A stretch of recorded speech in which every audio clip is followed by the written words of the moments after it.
안녕하세요. 먼저 미주 동포 사회를 위해서 수고하시는 여러분에게 박수와 감사를 전합니다. 그동안 저는 한인 2세들의 선천적 복수 국적 문제에 대해서 이것을 해결하려고 끊임없이 노력해 왔습니다. 그러나 안타깝게도 우리 아이들의 미래가 달려있는 이 문제를 한국에서는 병역 기피를 하려고 한다는 오해를 하고, 또한 미주 이 한인 사회에서는 내 아이가 아니니까, 그리고 또 내용을 잘 몰라서 등으로 해결되지 못하고 있는 문제로 남아 있습니다. 따라서 선천적 복수 국적 문제는 한인 사회의 수급 문제로 아직도 남아 있습니다. 여기에서 선천적 복수 국적이라는 뜻은 아이가 미국에서 태어날 당시 부모 중 한 사람이 영주권자일 경우에 해당이 되며 한국 호적에 올리지 않은 사람을 뜻합니다. 따라서 이런 한인 2세들은 한국의 원정 출산이나 병역 기피자와 관련이 없는 자를 말합니다. 한 4년 동안 법안이 제출된 적이 한 번도 없었습니다. 그리하여 저는 2016년 10월 제5차 헌법소원을 접수하여 현재 그 결과를 기다리고 있는 중입니다. 이러한 때 여러분께서 이렇게 관심을 가져주시는 것은 이 이슈에 대해 큰 힘이 되고 있습니다. 한인 2세들은 잘못된 한국의 국적법 때문에 사관학교 입학, 경찰, 군인, 연방공무원 혹은 정계 진출을 할 때 불이익을 당하고 있고 앞으로 당할 수 있습니다. 왜냐하면 공직 진출이나 정계 진출할 때 신원조회 시 혹은 인터뷰할 때 당신은 이중국적자입니까? 라는 질문을 받을 때 많은 한인 2세들은 거짓을 하든지 혹은 솔직하게 말해서 불이익을 당하는 그런 사례에 봉착되어 있습니다. 이것은 한국도 손해고 미주 동포도 손해고 우리 모두가 피해자입니다. 제2의 김창준 의원이나 한국계 오바마 대통령을 막는 한국 국적법이라고 하지 아니할 수 없습니다. 자, 그럼 이런 이슈가 왜 생겼을까요? 바로 홍준표법 때문입니다.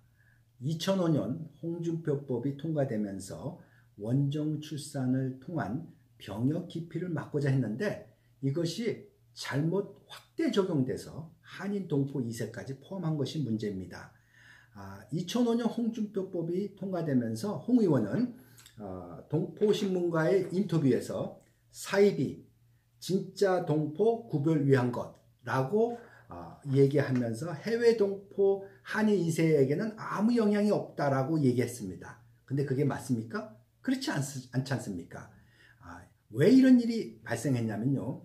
홍준표법이 통과될 때 1998년 대통령 시행령, 즉 한국 호적에 올리지 않은 자는 병역과 무관하다라는 조항이 삭제가 됐습니다. 그래서 한인 2세, 한국 호적에 올리지 않은 자도 한국 국적자가 돼서 홍준표법에 의해서 만 18세가 되는 해 3월에 국적 이탈을 하지 않을 경우 만 37세까지 국적 이탈을 못하게 되는 그런 불이익이 생기게 되었던 것입니다. 더욱 심각한 것은 2010년 개정법에 의해서 선천적 복수 국적자가 한국 국적을 이탈하지 않는 한 계속 한국 국적을 보유하게 되었습니다.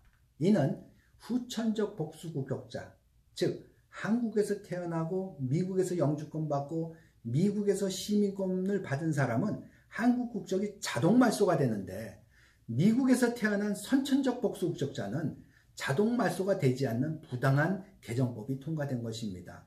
이 개정법을 종합하면 남자의 경우 1983년 5월 25일생을 포함한 그 이후 출생자는 병역 의무를 이행하지 않는 한 국적 이탈을 할 수가 없습니다. 그래서 한국 국적이 계속 보유가 됩니다.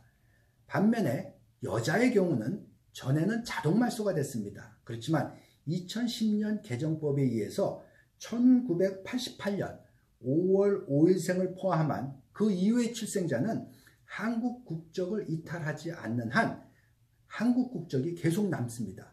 지금 한인 동포 2세 여자분들이 한국 국적 이탈을 해야 되는 의무 조항을 모르기 때문에 하지 않아서 한국 국적을 보유하고 있는 사실조차도 모르고 있는 상황입니다. 결론적으로 국법의 부계혈통주의에 의하면 아버지가 영주권자, 즉 한국 국적을 보유하고 있으면 자동으로 자녀도 이중국적자가 됩니다. 그러나 1998년 6월 14일생 이후부터는 부모 양계 혈통주의가 채택이 되어서 부모 중 한 사람만 영주권자이면 그 자녀도 한국 국적을 가지게 됩니다. 예를 들면 미군이나 외국인 남자와 결혼한 국제결혼에서 탄생한 혼혈인도 한국 국적자가 되는 것입니다. 이런 상황에서 최선의 방법은 현재 제가 추진하고 있는 제5차 헌법소원에 대해서 헌법재판소에 신속한 판결을 촉구하고 위헌 결정을 통해서 하루속히 국회에서 개정안을 만들도록 하는 것입니다. 그렇게 하기 위해서는 미주 대표 여러분께서 헌법재판소에 탄원서를 제출하고 동시에 미주 전역에서 서명운동을 하는 것입니다. 이렇게 우리가 힘을 합칠 때 우리는 반드시 좋은 결과를 얻을 수 있다고 저는 믿습니다. 이제 여러분께서 한국의 세계화와 미국 동포 사회의 권익 신장을 위한 원동력이 되어주시기를 간절히 바라는 바입니다. 감사합니다.